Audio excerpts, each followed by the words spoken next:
Buenos días, estimados estudiantes. A continuación vamos a ver el tema sobre la planeación de la auditoría.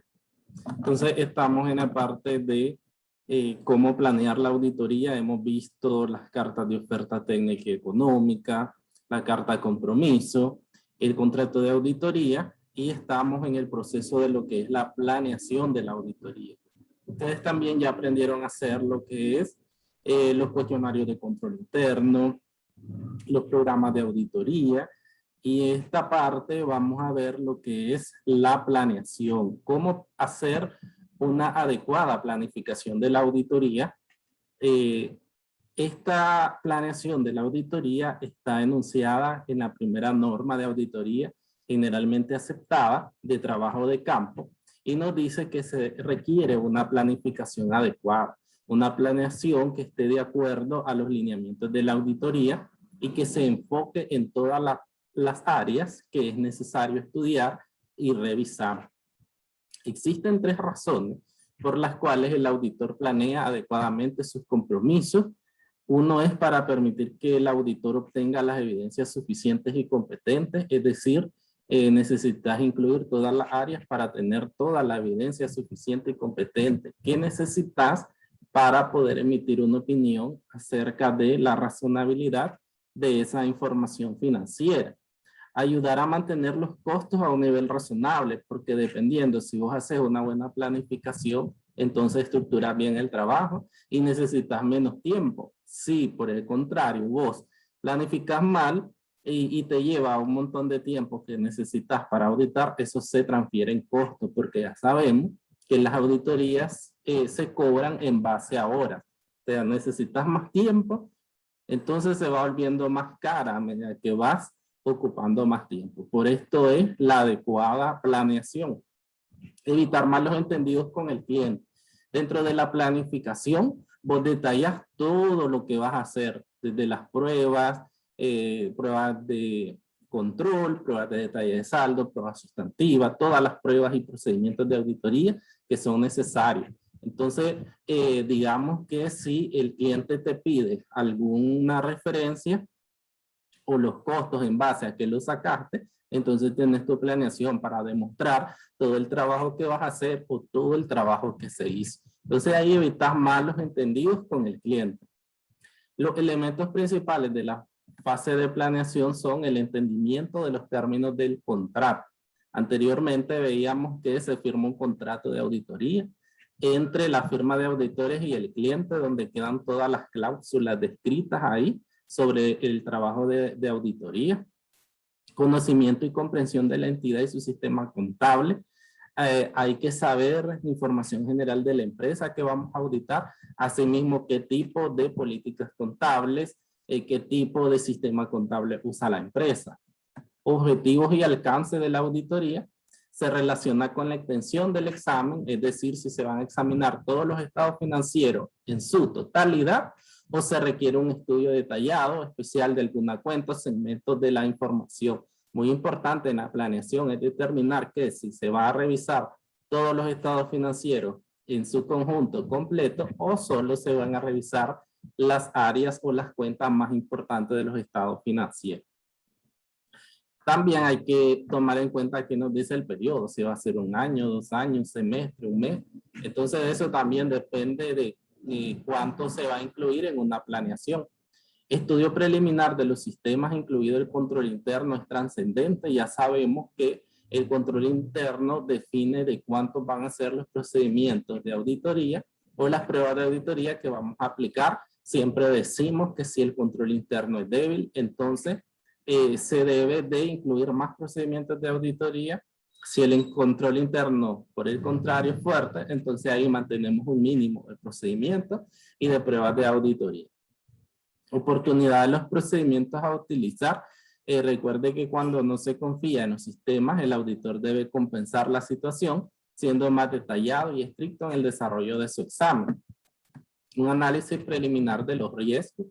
Aquí vemos que las compañías pueden tener riesgos externos, riesgos internos. El auditor debe de elaborar una matriz de riesgo donde englobe todos los riesgos que tienen las diferentes áreas de la compañía. Ahí vamos a ver riesgos inherentes de control y riesgos de detección.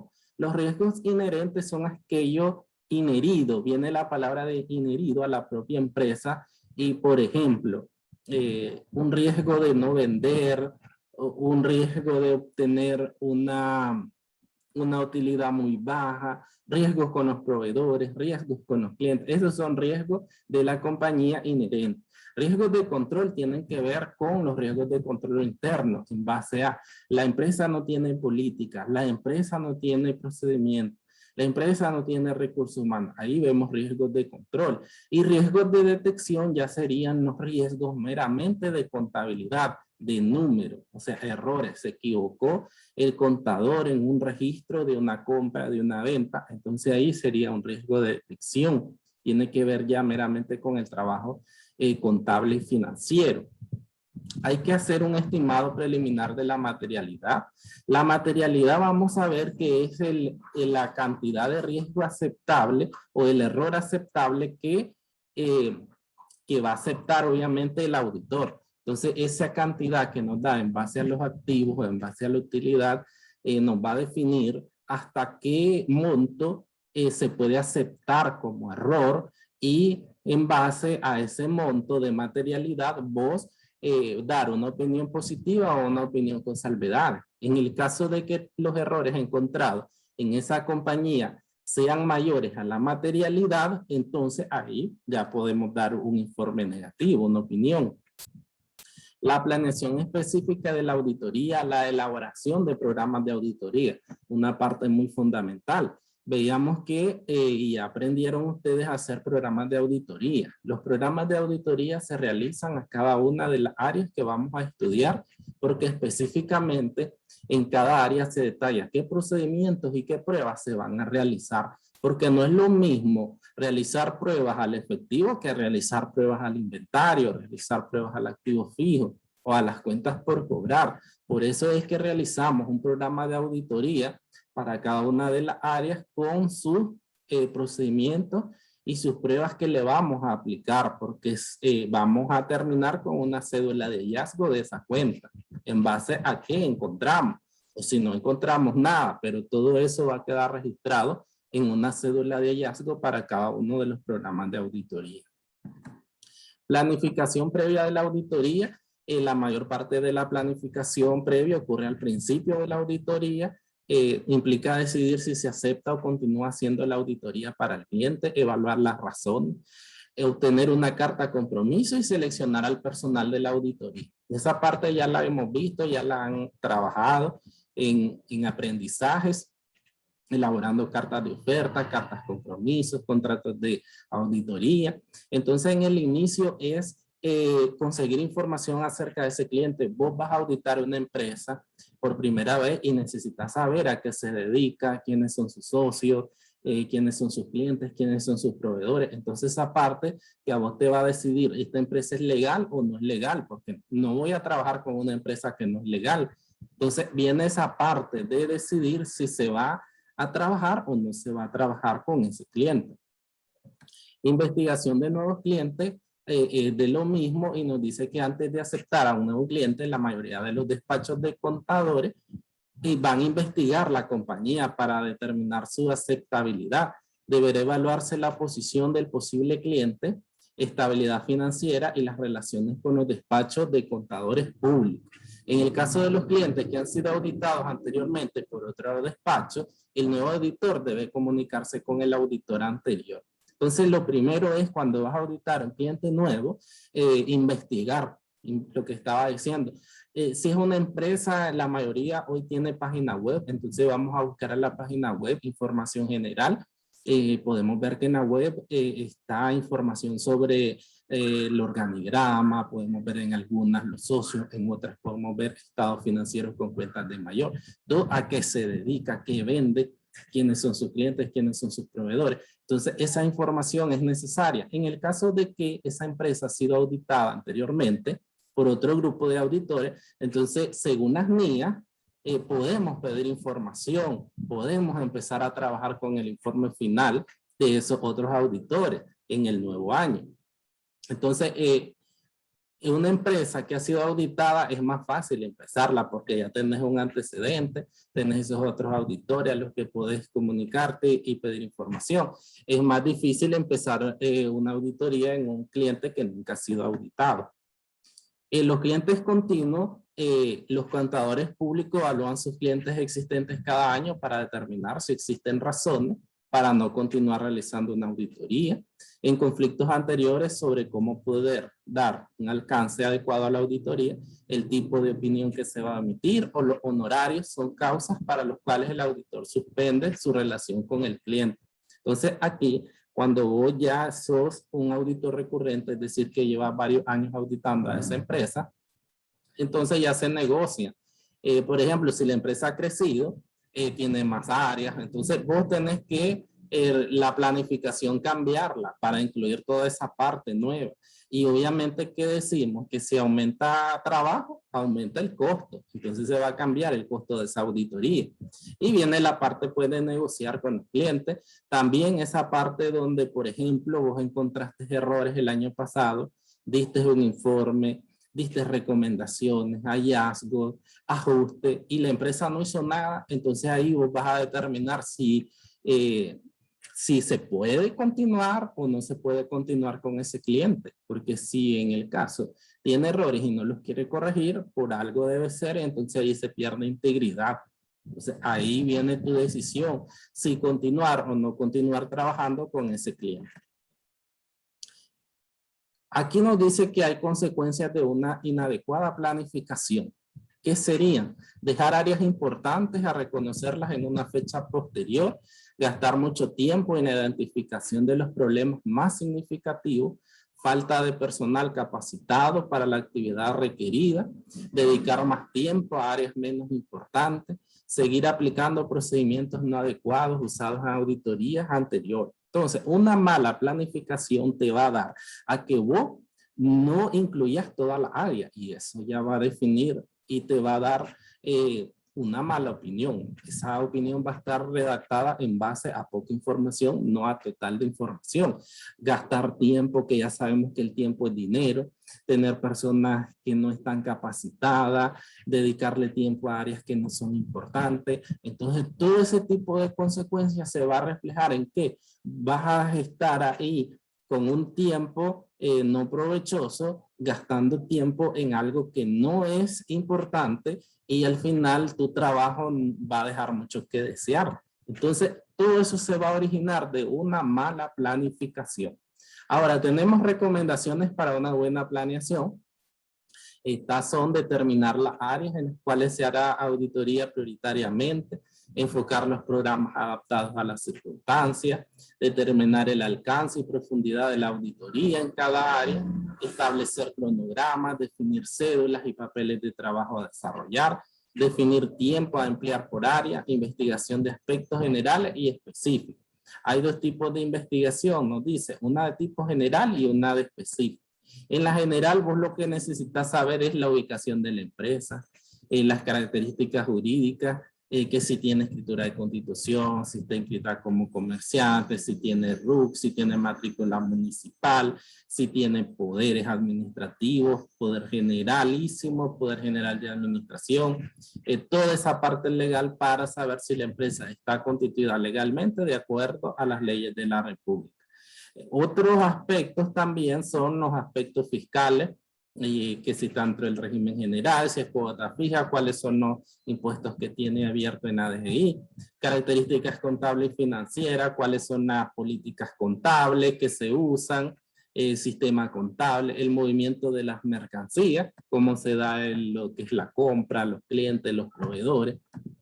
En los específicos necesitamos la información del objeto social del negocio, las observaciones cómo rehacer inventario, bienes inmueble, propiedad sobre los mismos, fechas de revisión de contrato. Entonces ya información específica de la empresa como, por ejemplo, qué tipo de contratos tiene firmado la compañía, el inventario, cómo maneja el inventario la empresa, los activos fijos.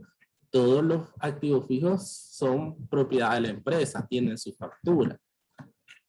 En la obtención de antecedentes, un conocimiento amplio del negocio, del cliente y de la industria, y un conocimiento sobre las operaciones de la compañía. Son esenciales para realizar una auditoría adecuada. Entonces aquí es importante los requerimientos de contabilidad distintos en las diferentes empresas, identificación del riesgo aceptable de la auditoría que realice el auditor, o si es aconsejable auditar otras empresas iguales, los riesgos inherentes a las empresas de una misma industria.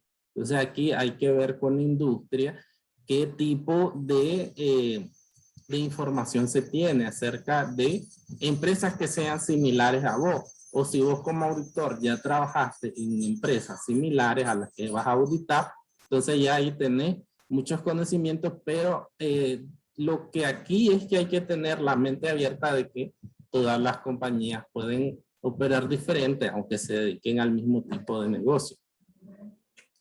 Visita a las plantas físicas y oficinas es una de las primeras actividades que debe hacer el auditor, que es ir a ver las diferentes áreas, dónde está la compañía, ir a observar físicamente los departamentos, dónde están las áreas, si hay producción, ir a ver cómo se produce o fabrica el producto. Entonces, esta es de las partes iniciales y muy importantes. En las operaciones con partes relacionadas, en lo que tiene que ver con planeación, nos indica que las partes relacionadas son muy importantes para los auditores porque manifestarán en los estados financieros si son importantes. Estamos hablando de agencias o sucursales. En estos casos necesitamos saber si las sucursales o las agencias tienen una gran importancia dentro de la casa matriz, la que estamos nosotros auditando. Entonces, ¿qué tanto me puede afectar las operaciones de una sucursal en una casa matriz? Es necesaria esa información para yo poder concluir mi auditoría. Eso igual nos dicen las NIA, que se puede trabajar, el auditor puede pedir información en el caso de que un auditor diferente sea el que esté en la sucursal y un auditor diferente en la casa matriz. Entonces, ambos pueden trabajar facilitando esa información, obviamente. Y los dos están en la obligación de brindar la información. Tenemos un modelo de una planeación que obviamente se va a ver más adelante cuando ustedes hagan práctica ya de una auditoría. Entonces, aquí vemos cómo realizar una planeación. Vemos primero, está enfocada en las diferentes actividades, si podemos ver. Después tenemos la fecha en que se van a ejecutar esas actividades, las horas que son necesarias para esa actividad y el auditor responsable. Esto en base a cuántas personas van a trabajar. Aquí en este ejemplo vemos que son tres personas las que están dentro del equipo de auditoría. En la etapa inicial vemos el inicio de la elaboración del plan, la reunión con el socio y el gerente clave, reuniones con el personal clave, inicio de revisión de documentación general y presentación del plan de auditoría. Esas son las actividades iniciales. Ahí podemos ver la fecha en la que se van a hacer, las horas que son necesarias y las personas que están designadas. Eso es en la etapa inicial. En la etapa intermedia vamos a incluir todas las áreas que yo voy a auditar. Entonces voy área por área y cada área tiene sus procedimientos. Por ejemplo, aquí se definió una área como efectivo, caja y banco en un solo grupo. Entonces, ¿qué vamos a hacer ahí? Una cédula sumaria, una cédula analítica, un cuestionario de responder el cuestionario de control interno, realizar un arqueo, realizar reconciliaciones bancarias. Entonces, todos los procedimientos, ahí mismo a la par está el día que se van a llevar a cabo, las horas que se van a ocupar y la persona o las personas, pueden ser varias. Después vemos las cuentas por cobrar, igual todas las actividades, el día, las horas y la persona en el activo fijo, los gastos y los ingresos. Este es pequeño porque son pocas áreas las que están incluidas. Obviamente una planificación va a ser más largo a medida que vas incluyendo más áreas dentro de la planificación. Para la etapa final vemos actividades como una balanza de ajuste de estado financiero, la hoja de trabajo, reunión con la gerencia, la entrega del informe final. Primero sería un borrador del informe final, te reunís con la gerencia, después que te reunís con la gerencia y tomaron decisiones en base a lo que va a quedar firme en el informe final, entonces ya elaboras el informe final definitivo y se lo entregas a la gerencia. Al final, ¿qué vemos? Vemos una recopilación de todas las horas que van a utilizar. Como les decía, aquí son 3 personas en el modelo las que van a estar a cargo de la auditoría. Y nos dice que se emplearán 22 días laborables. Ese es el tiempo que se planeó. O sea, es el tiempo necesario para realizar esta auditoría porque vemos que son pocas áreas las que se van a revisar. Entonces yo necesito 3 personas y 22 días. Entonces distribuimos que para el encargado dice que son 76 horas las que va a emplear esa persona y a un costo de 15. 76 por 15 nos da 1140. En el auditor 1, las horas que va a emplear son 50 y vamos a cobrar 10 por cada hora. Entonces 50 por 10 son 500. El auditor 2 son 50 horas las que va a ocupar, a 10 el costo, entonces nos da 500. La suma de las 3 personas, sus costos, nos da 2140, que sería el costo de la auditoría.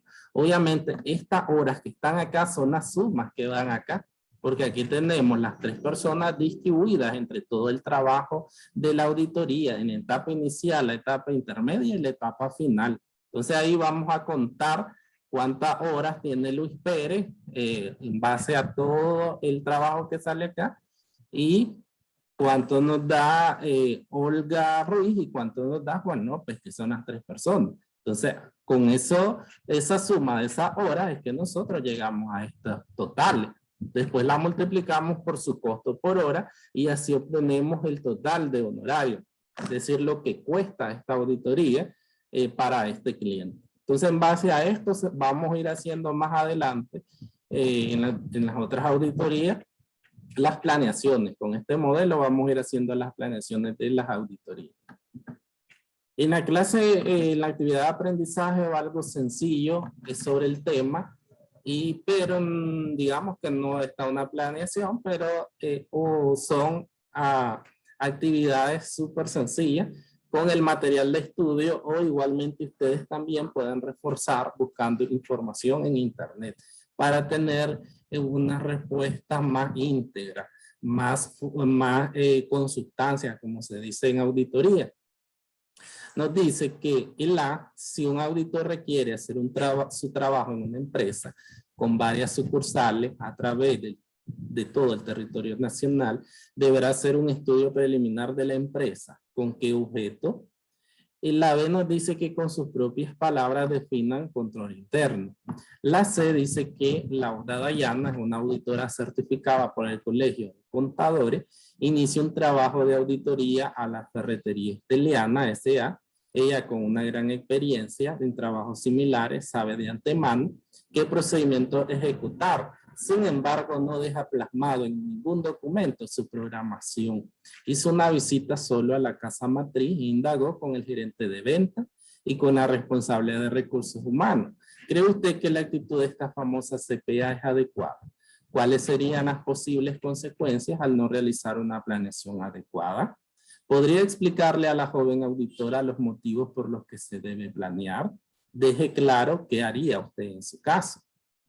El inciso D dice que una de las formas de obtener información para planear una auditoría es realizar entrevistas con los funcionarios de la entidad.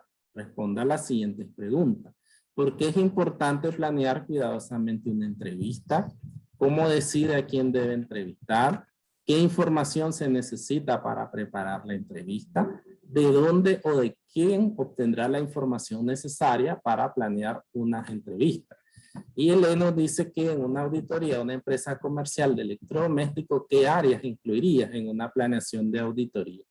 Ustedes que son con auditoría 1 también ya vieron conmigo las normas internacionales de auditoría, las NIA.